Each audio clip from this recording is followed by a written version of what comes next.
Pernahkah kita bertanya, sebenarnya kita hidup ini untuk apa? Untuk mengejar dunia atau akhirat? Ada yang mengatakan bahwa kita harus seimbang. Benarkah demikian? Mari kita simak penjelasan Ustadz Yazid bin Abdul Qadir Jawas rahimahullah berikut. Kita disuruh oleh Allah mencari apa? Mencari dunia atau akhirat?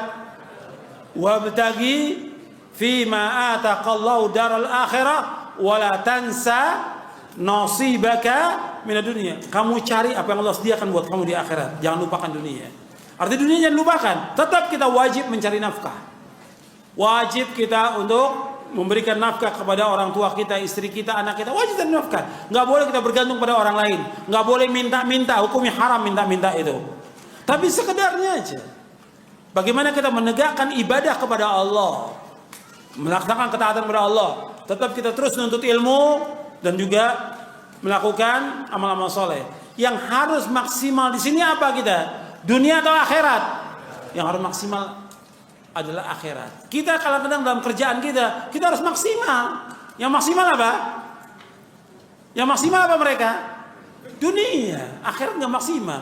Ngaji seminggu sekali, itu pun kalau datang.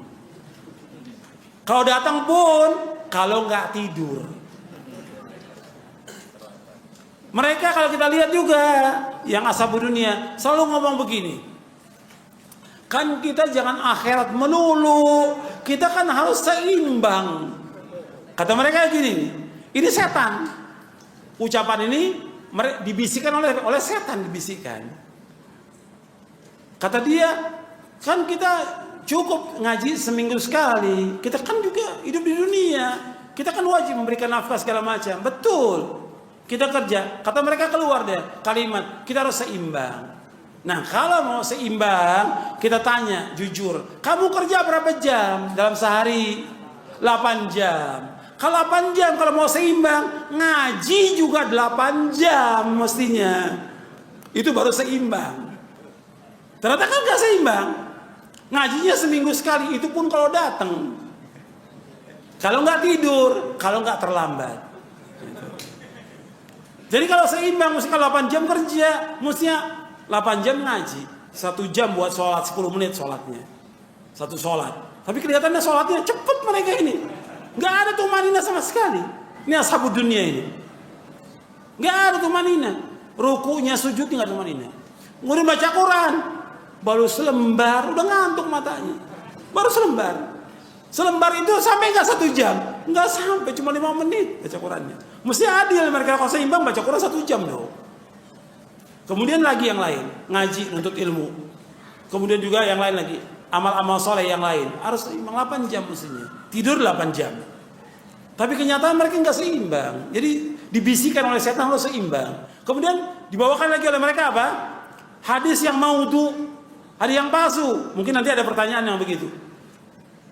Yaitu, hendaklah kamu hidup dunia seolah-olah kamu hidup selama-lamanya. Hendaklah kamu beramal untuk akhirat seolah kamu mati besok. I'mal di dunia ka'annaka ta'ishu abada wa'mal di akhirat ka'annaka tamutu qada. Ini hadis maudhu', palsu di sini. Kalau palsu yang boleh dipakai. Kita hidup ini untuk apa? Untuk akhirat, untuk ibadah kita.